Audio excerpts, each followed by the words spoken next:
गुरुजी मेरे पापा जो है ना दुनिया के सबसे अच्छे पापा हैं। हैं? पापा हैं कि पिताजी हैं? पिताजी। पर मैंने उनका दिल बहुत दुखाया है। क्यों? कुछ ऐसे ही। तो काय से दिल दुखा दिया? कैसे? उन्होंने मुझे पढ़ाया। ठीक है। पढ़ाने के बाद मैंने लव मैरिज की। आपने लव मैरिज कर ली, फिर क्या हुआ? फिर भी उन्होंने मुझे अपना लिया। ठीक है। लेकिन मैं चाहती हूँ कि मैं उनका नाम रोशन कैसे करूँ। तो आपने कर तो दिया नाम रोशन लव मैरिज करके। वो तो खराब कर दिया। अच्छा। अब अच्छा कैसे करूँ? तो मैंने बीएससी नर्सिंग की है। तो आपने लव मैरिज की, तो वो लव मैरिज जो की थी वो हैं अभी लव वाले? क्या बैठे हुए हैं? फिर सही है। तो चल रही है ठीक? जिंदगी ठीक नहीं चल रही है? नहीं चल रही। क्या दिक्कत है? हम दोनों ने अदर कास्ट में शादी की है। चलो अब तो कर ली, अब क्या दिक्कत है? ना तो इनके घर वाले हमें एक्सेप्ट करते हैं और ना मेरे घर वाले इनको पर एक्सेप्ट आप करते हैं। दोनों खुश हैं कि नहीं? नहीं है खुश। तो आपको क्या दिक्कत है इनसे, पति से? बताओ। गुरुजी राधे राधे जी। यानी ऐसा कुछ नहीं है, ये थोड़ा सा यानी कि भावुक हो जाती है। मैं इसे बहुत प्यार करता हूँ, ऐसा नहीं है, भावुक हो नहीं, जाती आप अच्छा है, प्यार है। करते अब हैं। जो भी हमने लव मैरिज की है, आप मैं खुश तो- हैं इनके साथ? हाँ मैं खुश हूँ। पर ये तो कह रही हैं कि खुश नहीं हैं। ऐसा है कि इनके परिवार की तरफ से इनसे बातचीत करना, बोलचाल करना बंद कर देते हाँ, हैं। माँ बाप ने, पर इनके पिता ने तो स्वीकार कर लिया है ना इनको। हाँ पिताजी तो नहीं, हाँ क्या पिताजी तो बुजुर्ग हैं, करीब 80 ईयर्स के हैं, तो बेचारे बुजुर्ग हैं तो वो। आपके बच्चे बच्चे हुए? अभी अभी प्रोसेस में है। कितने साल हो गए शादी के? करीब 31 वर्ष यानी 3 वर्ष हो गए। 3 साल हो गए जी। शादी। आप क्या करते हैं? मैं एजुकेशन डिपार्टमेंट में अवर सहायक हूँ। तो आप लोगों ने लव मैरिज की तो माँ बाप की राजी मर्जी क्यों नहीं ली? हाँ तो उस समय शादी कर ली। तो एक बार माँ बाप का क्या आप पे अधिकार नहीं था कि एक बार हाँ, आप उन्हें अधिकार था सूचना गुरुजी, करते, मगर, बताते? अपने विवाह में, आपके विवाह में आपके माँ बाप सम्मिलित नहीं हो पाए तो हाँ वो गुरुजी, कैसी खुशी है? ये तो है। ऐसी भी क्या खुशी कि देखो हमारे अपने सम्मिलित ना हो। अब आप आदेश करें गुरुजी, हम लोगों को क्या करना चाहिए? अब आप देखो विवाह कर चुके हैं, इसीलिए आप दोनों सदा एक दूसरे का साथ निभाइएगा और माँ बाप से कान पकड़ के माफी मांगिएगा। जी गुरुजी। ठीक है? ठीक है, आप ठीक हैं? बात कराओ, बताओ। ठीक है गुरुजी, कोशिश करती हूँ मैं। हाँ, खुश रहना है अब। और अब जैसे हैं पति पत्नी, आप दोनों अब खुश रहिए, क्योंकि विवाह तो कर ही लिया। पहले आप मेरे से सलाह लेने आते, तब मैं सलाह आपको, तब अलग सलाह होती। अब विवाह के पहले की सलाह अलग है, विवाह के बाद की सलाह अलग अलग है। अब तो हो गया, तो अब ये सलाह है पर कि दोनों। मैं अपने पिताजी के लिए कैसे करूं कि आपकी मैं- माँ है? माँ? माँ नहीं है मेरी, भाई? भाई हैं। तो भाई लोग बात करते हैं? बात कर, इनके साथ रहती है तो कोई बात नहीं करता है, लेकिन जब बीच बीच में ये मुझे छोड़ देते हैं तो वो लोग मेरे टच में आ जाते हैं, मुझसे तो प्यार ये करते भी हैं। आपको बीच बीच में छोड़ देते हैं? हाँ, हैं? बीच बीच में ये मुझे छोड़ने की कई बार कोशिश करते हैं। अच्छा। तो उस दौरान मेरे घर वाले मुझे प्यार करते हैं, मुझे समझाते हैं, मेरे पापा भी मुझे समझाते तो हैं। पापा क्या समझाते हैं? समझाते हैं कि जो हुआ उसको भूल जाओ, जिंदगी बहुत बड़ी है, तुम पढ़ लिख गई हो, घर वापस आ जाओ, कुछ घर में आकर के काम चालू कर लो। तो ये राय देते हैं वो मुझे। तो माँ बाप ये राय देते हैं कि आप छोड़ के आ जाओ। तो आपने लव मैरिज की, कोर्ट मैरिज की, क्या किया? कोर्ट मैंने में आर्य समाज मंदिर में शादी की थी। तो दस्तावेज बनवा लिए शादी ब्याह के? बनवाई थी।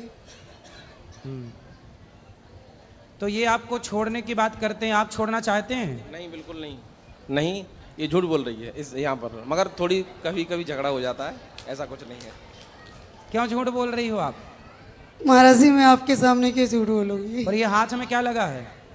अभी बीमार हो गई मैं, कभी कभी डिप्रेशन में चली जाती हूँ क्योंकि मैं ना एकदम अकेली पड़ आपने चुकी अभी हूँ। कितने साल की हो आप? मैं 33 साल की हो गई। 33। क्या पढ़ाई की है आपने? मैंने बीएससी नर्सिंग की है। और ये भैया? मैं एजुकेशन डिपार्टमेंट में अवर सहायक हूँ, सिंचाई विभाग में। सरकारी हो? जी, गवर्नमेंट जॉब है मेरा। अभी या आपके आशीर्वाद से गुरुजी, या इसी वर्ष प्रमोशन भी मिला है मुझे। चलो अच्छा है, लेकिन आप पत्नी को छोड़ने की बात क्यों करते हैं? नहीं, ये कभी कभी भावुक हो जाती है और मैंने ऐसा कभी नहीं बोला इससे। चलो अब आपका आगे क्या प्लान है ये बताओ। इनके साथ रहने का है कि इनको छोड़ने का है? मेरा मन करता है कि मुझे अगर घर वाले मौका दे रहे हैं तो मुझे अपने पापा की बात मान लेनी चाहिए। तो पापा क्या सलाह दे रहे हैं? वो बोलते हैं कि ये 2 साल 3 साल बाद तुम्हें छोड़ देंगे, तब क्या होगा। क्यों छोड़ेंगे? वो बोल तो रहे कि नहीं छोड़ेंगे। पत्नी हो आप, क्यों छोड़ देंगे? तो देखती हूँ, अगर ठीक चलेंगे तो ठीक है, नहीं तो फिर? नहीं तो फिर किसी की तो बात मानी जाएगी। तब अभी तो देखो, 2 नाव में सवार मत हो। एक नाव पे अब चढ़ गई हो तो एक नाव में ही रहो, पार हो जाओगी। यदि अब नाव बदली तो ना घर की रहोगी ना घाट की रहोगी। लेकिन अब तो कर ही ली ना। लेकिन एक समस्या है गुरुजी। क्या समस्या ये नहीं, हाँ समस्या ये है कि मैं किसी से बात नहीं कर पाती। बात नहीं कर पाती? नहीं, मेरा घर वाला बात करता नहीं है, इनके घर वाला कोई बात करता नहीं है, मैं डिप्रेशन में चली जाती। अच्छा, आपको कोई बात नहीं करता तो आप डिप्रेशन में हैं, तो क्यों आपकी पंचायत करने वाली पड़ोसन नहीं है?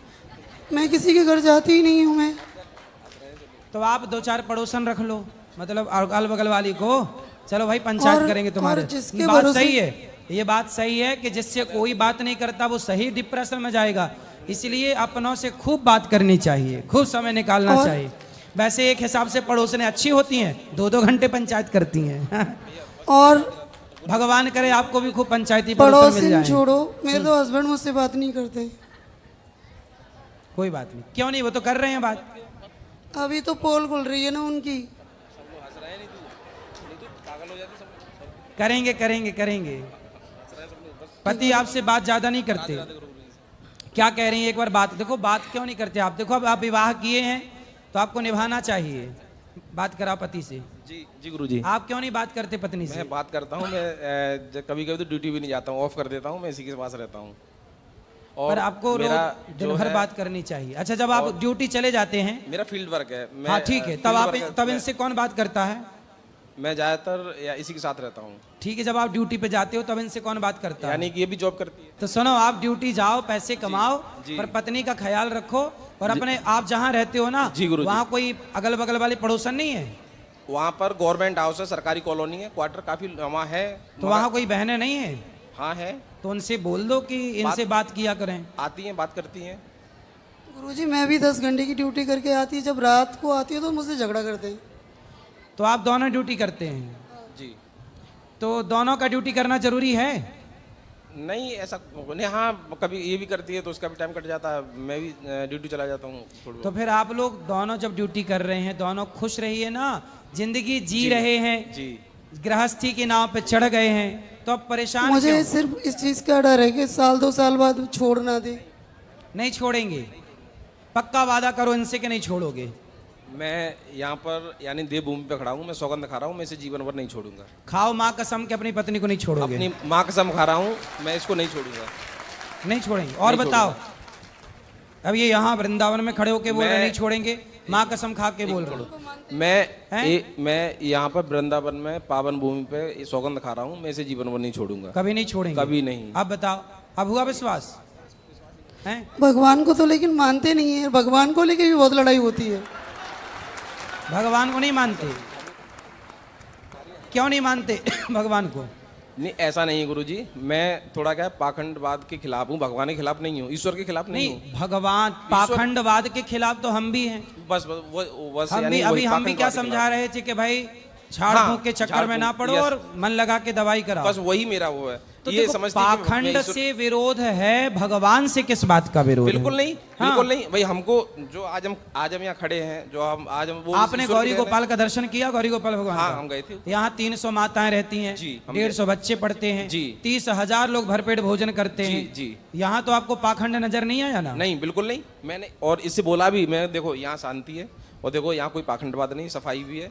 और यहाँ आपके आने से पहले, यहाँ आने से पहले वो आपको भी ऐसे ही समझते थे। आप क्या समझते हैं?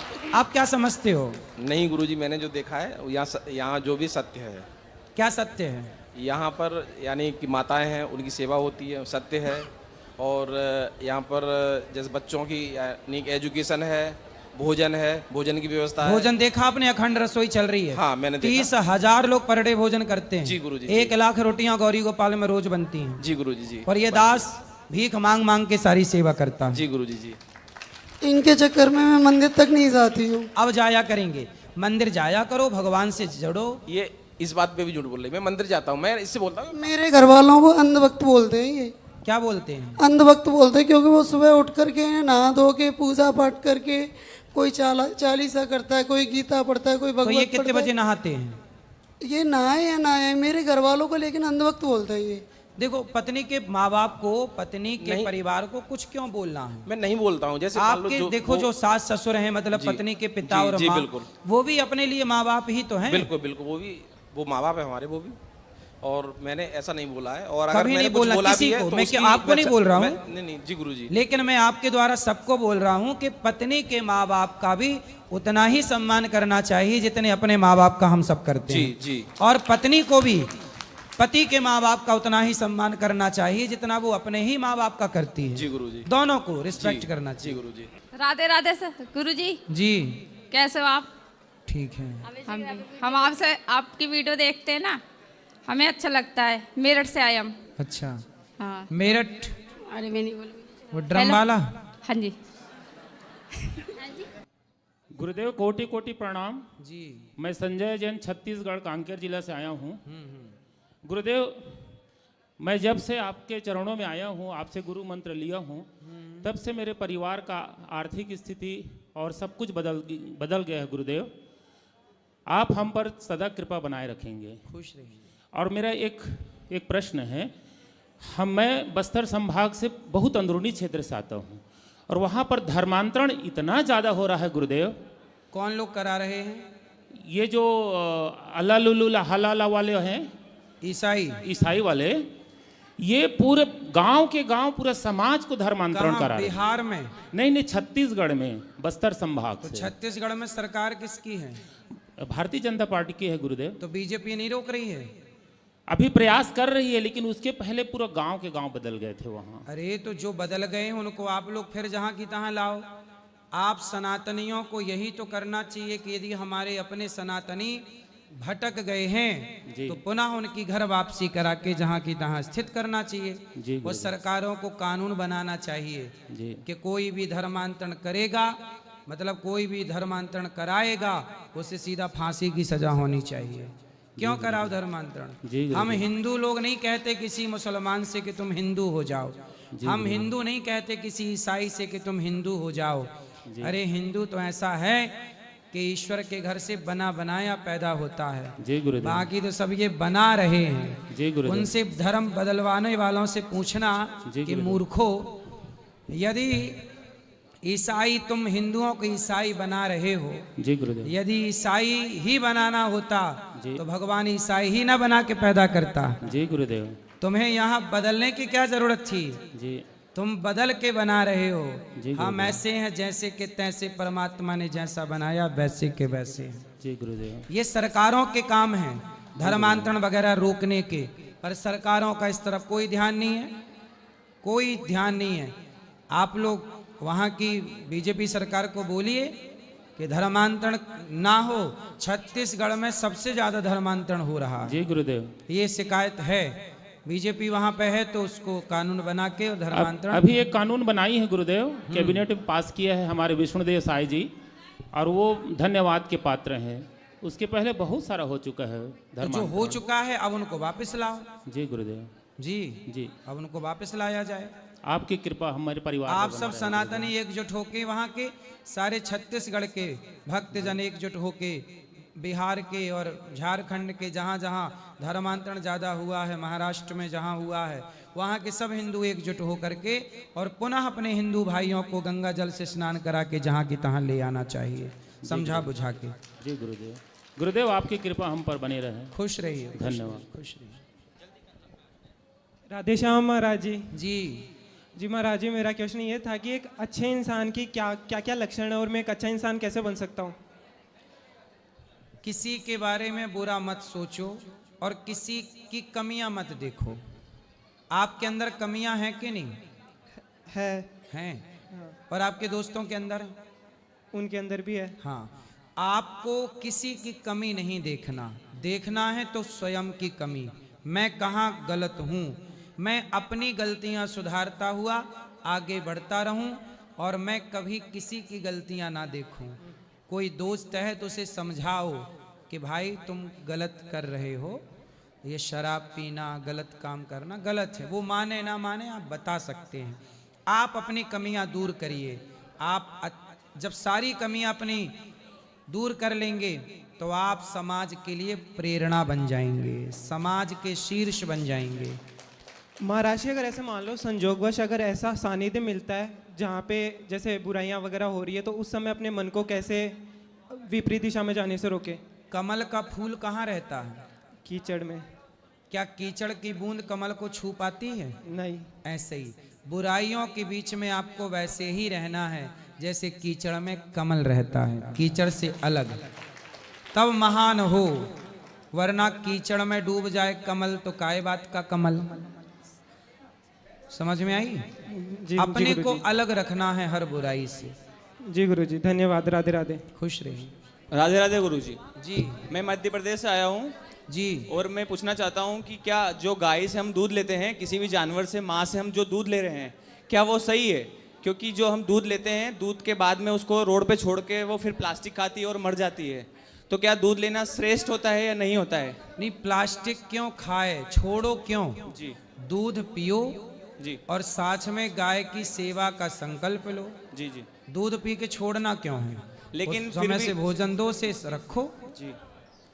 लेकिन जो हम देखते हैं कि गाय छोड़ा जा रही है, फिर हमारा वो जो गलत कर रहे भारत हैं। हमारा जो भारत है बीफ एक्सपोर्टर में तीसरे नंबर पे है, पूरी दुनिया में तीसरे नंबर पे आ रहा है, तो वो दूध हम ले रहे हैं उसी वजह से हो रहा है। तो क्या दूध लेना श्रेष्ठ है? क्योंकि वो उसके बच्चे के लिए देती है, कई लोग बोलते हैं ऐसा, क्योंकि ये जो गाय है, जो माँ होती है, उसका दूध उसके बच्चे के लिए होता है, तो हम लें वो सही है?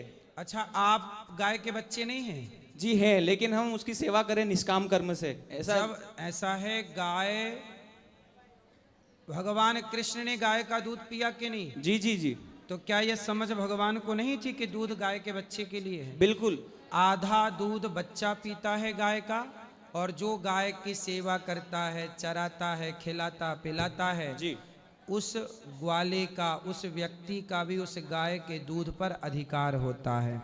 जी जी गाय का एक बछड़ा उसका बच्चा है, और जो गाय की सेवा करता है वह भी गाय का बच्चा ही है। जी। तो गाय के दो बच्चे, दोनों के लिए दूध है। अच्छा, लेकिन कई हमने जिस तरह से उत्पादन लेने की हमने वो बढ़ा दी है मांग, उसकी वजह से सारा दूध लिया जा रहा है, दूध बच्चे को नहीं देते हैं, और फिर जो मेल बच्चा होता है नर, उसको मार दिया जाता है।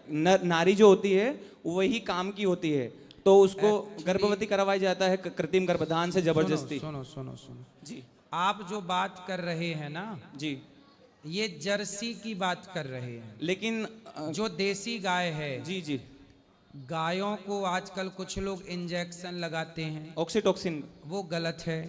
इसलिए तो कहते हैं कि बाजार का दूध मत खरीदो, जी अपने घर पे एक देसी गाय रखो, और देसी गाय रखो, उसकी सेवा करो, उसका दूध पियो, घी लो और आनंद से सेवा करो। लेकिन हर किसी के लिए ये संभव नहीं है कि अपने घर पे गाय रखे। और सबके घर पे गाड़ियां हैं कि नहीं? जी जी, जब 25 लाख 20 लाख की सबके घरों में गाड़ियां हो सकती हैं, गाड़ियों की रखने की जगह हो सकती है, जी तो गायों के लिए जगह क्यों नहीं है? गायों के लिए क्यों नहीं हो सकता? जी जी, हो सकता है। करने से सब होगा। हाँ। गाड़ियों के लिए हो गया ना करने से, तो गाय के लिए क्यों नहीं हो सकता? ये तो नहीं हो सकता, ये तो बहाना है। क्योंकि मशीनों से दूध निकाल के उनका पूरा दूध ले लिया जाता है, और बच्चों को जो मेल होता है उसको मार दिया जाता है, फिर वो बच्चा उसको रोड पे छोड़ दिया। क्योंकि मैंने यहाँ पे भी देखा, अभी ये सब गाय रोड पे घूम रही, और कोई सी भी गाय हो, चाहे जीव तो जीव होता है। आपके घर पे गाय है? जी, मेरे घर पे गाय है। तो गाय की सेवा करो। वो कोई सी भी हो, मतलब मैं चाहता हूँ कि ऐसा सही है क्या वो, कि हम किसी भी गाय का या किसी भी माँ का दूध लेके उसको रोड पे छोड़ दे, फिर उसको जब वो दूध देना बंद कर देती है तो? नहीं, किसी को भी छोड़ना क्यों है? हाँ। छोड़ रहे हैं जो तो वो गलत कर रहे हैं इसका ना। उपाय ये नहीं हो सकता है क्या कि हम उससे दूध लेना ही बंद कर दें? दूध लेना बंद, यदि गाय का दूध निकालना बंद कर दोगे, नहीं, उसके बच्चे को दे दो पूरा दूध। बताओ ऐसे बिना स्वार्थ के कोई गाय की सेवा कर रहा है आज के जमाने में? हाँ, बहुत कम, कुछ ही अरे होगा। स्वार्थ से सही, यदि सब लोग दूध निकालना गाय का बंद कर देंगे तो गाय तो खत्म हो जाएगी। स्वार्थ के बहाने ही सही गाय कम से कम घरों में सुरक्षित तो है, वरना कसाई ना खा जाएगा सारी गाय, फिर गाय बचेगी क्यों? सोचो, बिना स्वार्थ के लोग बिना स्वार्थ के घर पे बकरी रखते हैं? तो वही तो समझ नहीं रहे, निष्काम कर्म का मतलब क्या है फिर? नहीं, आपका निष्काम कर्म ये गलत है जी। गाय का दूध पियो, जी। 2 थन बछड़े को दो, 2 थन का दूध आपके लिए। सदा से गाय की सेवा लोगों ने की और गाय ने दूध दही से घी से समाज की सेवा की, इसलिए गाय को माता कहते हैं। गाय के दूध की गुणवत्ता है और गाय का दूध पीने में कोई दिक्कत नहीं है। गाय की आप सेवा कर रहे हैं और 2 थन बच्चे को पिला के 2 का दूध निकाल रहे हैं, ये भी निष्काम सेवा है। तो दूध शाकाहारी है, मांसाहारी नहीं है? दूध आपको मांसाहारी लगता है? जी, जैसे अंडा किसी जीव से आता है वैसे दूध भी किसी जीव का आता है। तो दूध अंडा है?